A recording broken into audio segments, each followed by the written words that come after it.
నిజామాబాద్ లో గంజాయి ముఠా దాడిలో తీవ్రంగా గాయపడిన ఎక్సైజ్ కానిస్టేబుల్ సౌమ్యను ఆమె కుటుంబ సభ్యులను హైదరాబాద్ లోని నిమ్స్ హాస్పిటల్లో తెలంగాణ జాగృతి అధ్యక్షురాలు కల్వకుంట్ల కవిత పరామర్శించారు.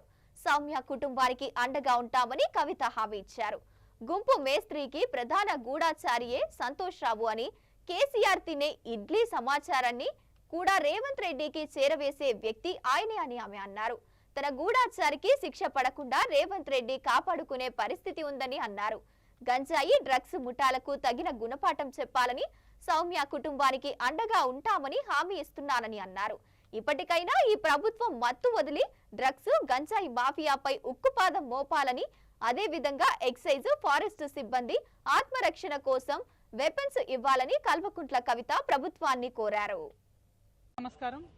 ఇవాళ నిమ్స్ హాస్పిటల్లో మరి నిజామాబాద్కి సంబంధించినటువంటి ఎక్సైజ్ కానిస్టేబుల్ గారు సౌమ్య గారిని చాలా దారుణంగా స్మగ్లర్స్ గంజాయి స్మగ్లింగ్ చేసే ముఠా నిజామాబాద్ నడి పట్టణంలో దారుణంగా కారుతో గుద్ది యాక్సిడెంట్ చేసి మళ్ళీ కార్ రివర్స్ చేసేటప్పుడు కూడా అమ్మాయి శరీరం మీద నుంచి కార్ రివర్స్ చేసుకొని వెళ్ళిపోవడంతో చాలా క్రిటికల్ కండిషన్లో ఇవాళ అమ్మాయి ఇక్కడ నిమ్స్ హాస్పిటల్లో చేరి ఉన్నటువంటి సందర్భాన్ని మనం గమనిస్తూ ఉన్నాం.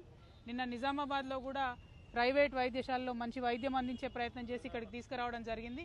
ఇక్కడికి వచ్చిన తర్వాత నిమ్స్లో కొద్దిగా ఇంప్రూవ్మెంట్ ఉంది. కాకపోతే ఈ ఘటన ఎంత బాధాకరం అంటే, ఎక్సైజ్ పోలీసులు అంటే గంజాయి మాఫియాకి డ్రగ్స్ మాఫియాకి ఏమాత్రం కూడా భయం లేదు అని చెప్పడానికి ఇది ఒక పెద్ద నిదర్శనం. మరి ఈ ప్రభుత్వం అధికారంలోకి వచ్చినప్పుడు డ్రగ్స్ ఫ్రీ సమాజంగా చేస్తామని చెప్పారు. కానీ ఇప్పుడు ఎట్లయిపోయిందంటే ఫ్రీగా డ్రగ్స్ పంచుతున్న లెవెల్లో ప్రతి గ్రామంలో డ్రగ్స్ మోపైనాయి, ప్రతి గ్రామంలో గంజాయి మోపైంది, ప్రతి గ్రామంలో యువకులు చిన్నపిల్లలు మరి చాలా దారుణంగా స్కూళ్ళల్లో కూడా అందుబాటులోకి తీసుకొచ్చే పరిస్థితి వచ్చింది.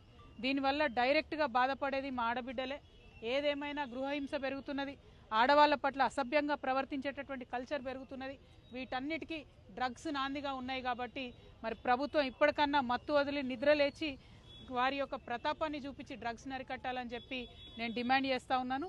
ఎక్సైజ్ అధికారులకి ఇదివరకు ఉమ్మడి ఆంధ్రప్రదేశ్లో ఉన్నప్పుడు వారికి కూడా వెపన్స్ ట్రైనింగ్ ఉంటుంది, గన్స్ ఉంటాయి. కొద్దిగా ఎక్సైజ్ వాళ్ళ దగ్గర ఆయుధాలు ఉంటే ఈ డ్రగ్స్ మాఫియా అయినా గంజాయి మాఫియా అయినా వీళ్ళు భయపడేటటువంటి ఆస్కారం ఉంటుంది. నేను డిమాండ్ చేస్తూ ఉన్నాను తెలంగాణ జాగృతి పక్షాన ఎక్సైజ్ వారికి అట్లానే ఫారెస్ట్ వారికి వెపన్స్ మళ్ళీ ఇవ్వాలి. వారికి ట్రైనింగ్లోనే వారికి శిక్షణ ఇస్తారు, కానీ వారి దగ్గర వెపన్స్ లేకపోవడంతో ఈ స్మగ్లర్లకు డ్రగ్స్ పెడ్లర్లకు అరాచకాలు ఎక్కువైనాయి. కాబట్టి వెపన్స్ ఇవ్వాలని చెప్పి నేను డిమాండ్ చేస్తున్నాను. మరి తెలంగాణ జాగృతి నాయకులకు కార్యకర్తలకు మేము పిలుపునిస్తూ ఉన్నాం. ఎక్కడికక్కడ గ్రామాలలో జిల్లాలలో కూడా డ్రగ్స్ మహమ్మారి పెరిగిపోతూ ఉంది. కాబట్టి మీరు చాలా షార్ప్గా ఉండండి. మరి పోలీసు వాళ్ళకి ఎక్కడికక్కడ సమాచారం అందించండి. దయచేసి యువతలో మంచి దృక్పథాన్ని పెంపొందించే ప్రయత్నం మనం చేద్దామని ఈ సందర్భంగా తెలియజేస్తా ఉన్నాను. Thank you. జై తెలంగాణ. కండిషన్ క్రిటికల్గా ఉంది. కుటుంబ సభ్యులనైతే నిజామాబాద్ మేము మళ్ళీ ఒకసారి కూడా వారిని ఆదుకుంటాం, జాగృతి తరఫున అండగా నిలబడతామని చెప్పాం. ప్రభుత్వము డిపార్ట్మెంట్ వైద్యం అందిస్తూ ఉన్నారు. కానీ అసలు